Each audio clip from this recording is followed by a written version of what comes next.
सिनायो बाबाखौ सिनायना सिनाया नों सिनाया नायदो नों बेसेबां दुखुनांथाव रायजोफोर गावनि असे बिफाखौनो सिनायि जालायनानै थानो गोनां जादों बर'नि न'खरनि माखासे सुबुंफोरा दानि सरखारखौ जोङो गोदोनिफ्रायनो जे सोलायबोनायखौ लुबैनानै जोङो नाजाबाय बा देरहा हरबाय बा बोखोनानै दोनहरबाय बे हिसाबै जोंहा आसामोन बेल' जे साफ्रोमबो जेलाव थानाय सुबुंफ्रा अब्ला लोगोफोर दा मोनफैबावबाय जोङो नैबे लाइजौगुरि होननाय गामि दा लाइजौगुरि गामियावबो मोनसे बेबायदिनो दुखुथिया मोनसे बर' न'खर दं जाय न'खरनिफ्राय सासे सुबुङा 9 बोसोरनि सिगांनो माने जोबथेसालियाव लांजानाय दासिमबो जोबथेसालियावनो दङ एनआइए केस नांनानै दङनो बेबो आरो बिथांहा सासे फिसाजो दङ ओमफ्राय बिसिबो दङ आरो बिसिनि न'खरनि सुबुंफोर बेयाव दङ दा बिथांमोननियावबो एसे जोङो खौरां लानि माबोरै दङ दा बेनो जाहैबाय नै बेवनि बिथांनि सुबुंनि जोबथेसालियाव लांजानायनि मुङानो जाहैबाय प्रहलाद प्रहलाद मा होनो प्रहलाद नार्जारि आरो प्रहलाद नार्जारिनि न'खरनि बिथांमोना बिसोरनो नै आं सिनायथि होनि नैबे जाहैबाय प्रहलाद नार्जारि बिथांनि बिफा नैबे जाहैबाय आयंआ बिमा बेनिफ्राय बिसि बाजैया नैबे बेनिफ्राय नैबे नानिया जाहैबाय फिसाजो मा क्लास मोनखो नानि क्लास 4 क्लास 4 मोनबायनो ओमफ्राय बाजैया नैबे दा उन्दैथार मोनदां ने लांजानाय समाव जिरायनोल' रोंदोंमोन जिरायनोल' रोंनाय समावनो लांदों ओमफ्राय नुहैबाय जेलाव नुहै मालाबा क'क्राझाराव नायनायाव नुनायल' उन्दैयाव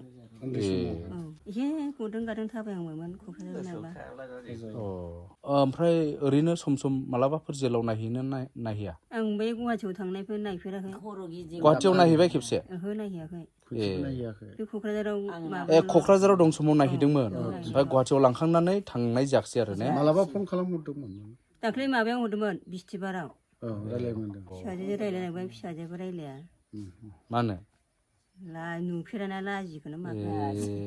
फिसाखौनो उन्दैयावल' माबानाय ना सिनायो बाबाखौ सिनायना सिनाया नों सिनाया नायदो नों बेसेबां दुखुनांथाव रायजोफोर गावनि असे बिफाखौनो सिनायि जालायनानै थानो गोनां जादों बर'नि न'खरनि माखासे सुबुंफोरा नायदो माने उन्दै समावनो बिफाया लांजादों जोबथेसालियाव दा बिफाया आलादा फिसाजोआ आलादा थाबाय न'खराव नैबे अबस्था बेसेबां दुखुनांथाव ओमफ्राय दा नोंथांमोननिया आयंनावनो सोंनायसै आङो मा लुबैनाया माबायदि न'खराव दि दासिम सफैयाखै फिसालाया लुबैनाय माने बे फिसालाखौनो माला गगोन नांगौ जाहैबाय फिसालाखौ मालाबा लोगो लाहैदोंमोन औ थांखायो एखमबा खरावबो नायो एखमबा जेलावबो नायो दा गगोननि खौरां दंना गैया माथो जेबोआनो बुंनो रोङा बे मिथिङावबो दाख्लैहाय रायलायहरदोंमोन माबा दुलिगावआवबो थाङो जोङो मिथिं जाहैबाय थायो आखाइ थिखोहैयो नाम गाबज्रिबा सरखार गोदान जाबासो गसिगोन माने दानि सरखारा बख'नाय हानाय नंला नामा जानो बिदिनो होनहरदों बियो गनो होनो ओमफ्राय माथो लाङा होनहरदों आरो गावहा गवा ओमफ्राय अनेक गोबावसै बिदि होननाया बेनिफ्राय दा नैबे जाहैबाय फंबाय नों ने मा नाम नोंने आंना सानसुला नार्जारि बुङो सानसुला नार्जारि बिनि लास्ट फंबाय आरो जोंहा बिदा फंबाय साब्रै नालाय दा बिनिनो लास्ट ओमफ्राय आं बेखौल' खावलायनो लुबैदों जे आंनि बिदाया दासिमबो जेलाव दं हिसाबै आजिलाय 9-9.5 बोसोरानो जाबाय दा बेनिखायनो सरखारनिसिम बेनो खावलायनाय जे इमान गोबाव थानानै दासिमबो फाइनाल खोथा मोनै बेखौ आं एसे दुखु मोनो आरो मोनसे फाइनाल खोथा बे जे दानि सरखारखौ जोङो गोदोनिफ्रायनो जे सोलायबोनायखौ लुबैनानै जोङो नाजाबाय बा देरहा हरबाय बा बोखोनानै दोनहरबाय बे हिसाबै जोंहा आसामोन बेल' जे साफ्रोमबो जेलाव थानाय सुबुंफ्रा उदाङै जानांसिगौ मानोना जोंहा गोदोनिफ्रायनो जे मिथिबोदों उदां जानो थाखायसो जोङो एग्रिमेन्टबो खालामनाय बा जोङो गासिबो सापर्ट होजोबनाय बे हिसाबै जोङो बेखौल' खावलायो जे जोंहा साफ्रोमबो बर' सुबुं बा एनडिबि साबेसे दङ बेखौ थाबैनो सरकारा उदां खालामनानै होयोबा एसे गोजोनगौ मानोना जोंहा न'खराव गोबां फिसा दासिमबो आलाय सिलाय जानानै दं दा दहाय खोन्थाखाबाय बाजै दं आरो बिनिनो फिसाजो दङ बेबो थाबायस्लिंनाय समावनो बा थाबायस्लिंनायबो नंबावा जिरायस्लिंनाय समावनो लानानै थांजानाय बा जोबनानै दोनजानाय उदाङै खालामजायै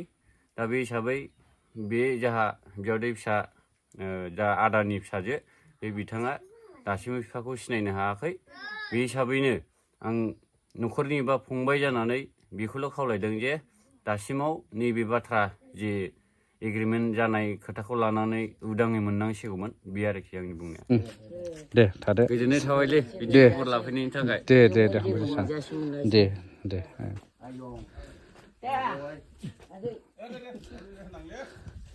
नैबे नानिया नैबे